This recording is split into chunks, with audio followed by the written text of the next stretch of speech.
Visakhapatnam railway స్టేషన్లో ఒక కొత్త ఎంప్లాయీ అడుగుపెట్టాడు. దీనికి అలుపుండడు, కన్ఫ్యూజన్ ఉండదు, అసలు భయం అనే మాటే ఉండదు. Meet ASC Arjun.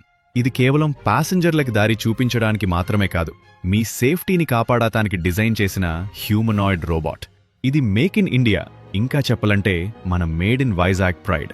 ఇది తెలుగు, హిందీ, ఇంగ్లీష్ 3 భాషల్లో మాట్లాడుతుంది. కాని దీని అసలు పవర్, దీని కళ్ళు.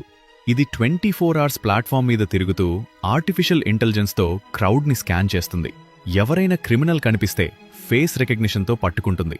ఫైర్ లేదా స్మోక్ వాగ వస్తే సెకండ్స్లో ఆర్పీఎఫ్ కంట్రోల్ రూమ్కి అలర్ట్ పంపిస్తుంది. ఇది మనుషులని రీప్లేస్ చేయడానికి రాలేదు, ఆర్పీఎఫ్ పోలీసులకు, ప్యాసింజర్స్లకు తొడుగా ఉండడానికి వచ్చింది. ప్లాట్ఫామ్ మీద గుంపున్నప్పుడు కన్ఫ్యూజన్ సహజం, కానీ ఎమర్జెన్సీలో ప్రతి సెకండ్ విలువైనదే.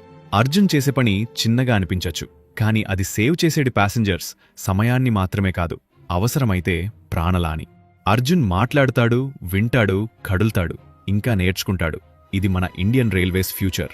ఒక స్టేషన్తో మొదలైంది, రేపు దేశం అంత విస్తరిస్తుంది.